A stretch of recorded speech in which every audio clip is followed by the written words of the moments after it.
I'd like to just travel around the world. Then travel around the world. I'd like to. Then travel around the world. Yeah, but how do I do that? How do you do that? Yes. Like I said, you need to exercise more imagination as to what you're defining as a resource. May I give you an example? Sure. We use this quite often because it is a real physical world example of someone who is exactly in the same situation that you're describing. And because this is actually a person living on your planet, you will know I'm not just making up a fairy tale. This is something that actually can work in your reality. So take a lesson from this. There is a woman who's a fine, fantastic photographer. That is her passion. Her greatest excitement was the idea of going all around your planet and photographing what you call the sacred sites. You know what I'm talking about? Yes. All right. She had no money, which is one of the things that many people on your planet consider to be a necessary resource to do certain things.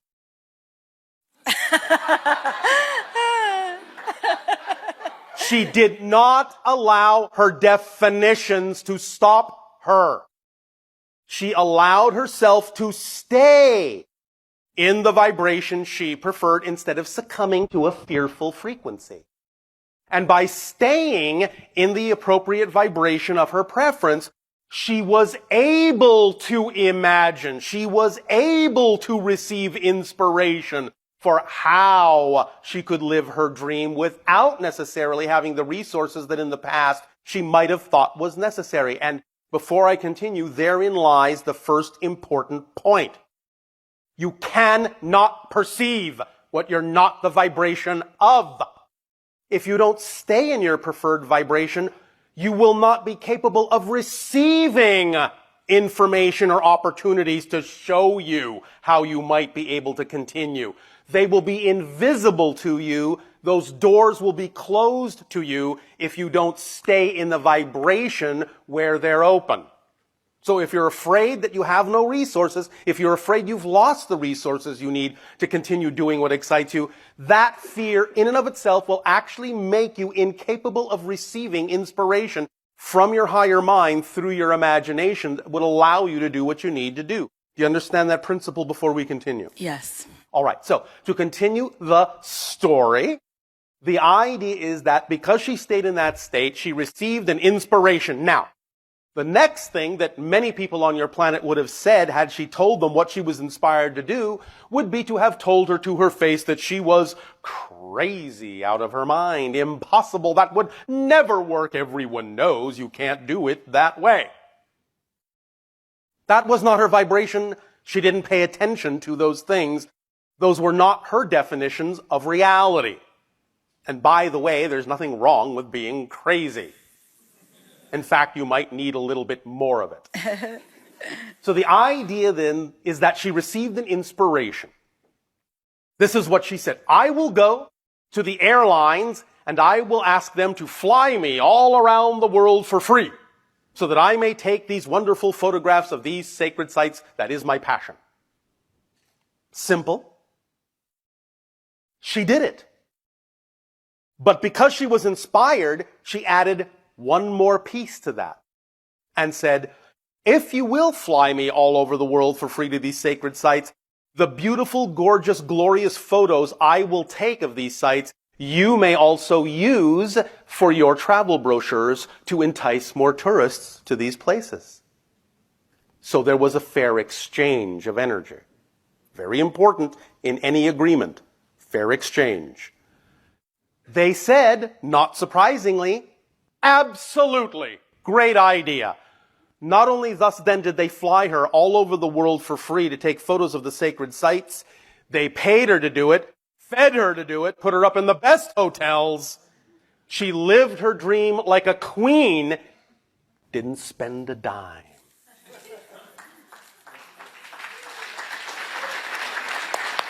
The point being, unless you stay in the vibration of your preference, you will never be inspired to take the steps that would actually show you that such things are actually not only possible, probable, but highly likely when you stay in the appropriate frequency.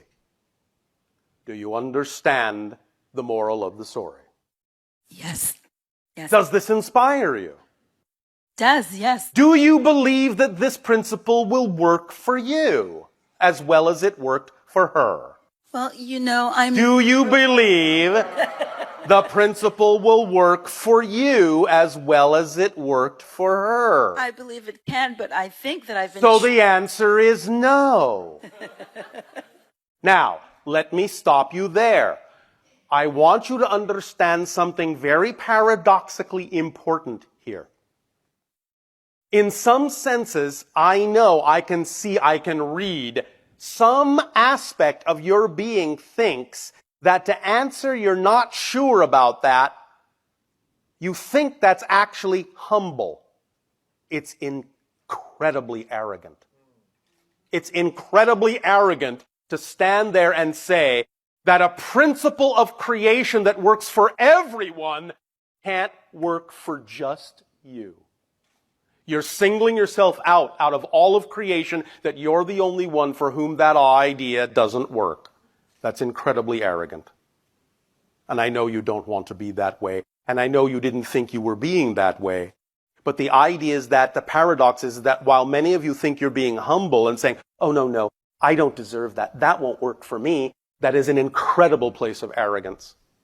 All you need to do is understand that this is the way creation is structured. This mechanism works whether you think it does or not. In fact, it's working for you all the time anyway, because whatever it is you're putting out is what you're getting back. It's just that what you're getting back is a result of what you're putting out. The uncertainty you're putting out is what you're getting back. Uncertain situations.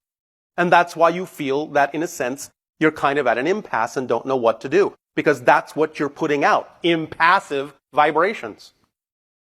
Well, isn't it not true that sometimes you have to wait? Things don't just automatically appear. It is true that there is, to some degree, the experience of what you would call a time lag within the idea of manifestation to allow you the experience of process that will enrich your appreciation of what it is you do ultimately manifest. But nevertheless, that doesn't mean that in any way, shape, or form, the so-called time lag or process needs to be any less a part of what is representative of your joy. In other words, you're not waiting for something to happen. Time lags don't mean you're waiting. Time lags just mean there's another part of your excitement going on that you're not really paying attention to or defining as part of your excitement. And because you're not defining the waiting period as part of your excitement, you experience it as a time lag, as a waiting period, instead of another exciting chapter in your story before something else exciting happens. Well, that's true, you know. I mean, I have been sort of having somewhat of a good time somewhat. while I'm waiting, but somewhat. But it can't compare to what's about to happen that I'm waiting for. But you see, the whole thing is that you're waiting. That's the energy you don't prefer. Don't wait. Understand that whatever it is you're experiencing can be experienced as a part of your excitement, as a part of that excitement. It's a stepping stone in that excitement. It's a piece of that excitement. It's not, in that sense, apart from it. It's not just something to get you there. It is, in and of itself, an expression of your overall excitement. Use your curiosity and your imagination to figure out how that can be so. And you will experience this particular time frame as exciting as anything. And you will not be waiting for something better to happen. And then when you stop waiting for something better to happen, it happens. Because you're no longer waiting for it to happen.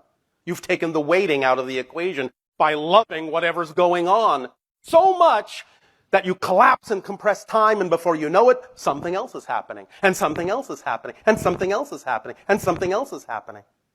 There's no waiting in excitement. Do you understand? There's no waiting in your excitement. Excitement does not contain the component of waiting. There may be other experiences between this experience and that one, but if all experiences in your excitement are equal, then you're not waiting for any one particular one to come before any other, because they're all so exciting that it doesn't matter what's happening. So you're never waiting. Make sense? Yes. Can you let that sink in? Yes. Are you sure? I am. All right.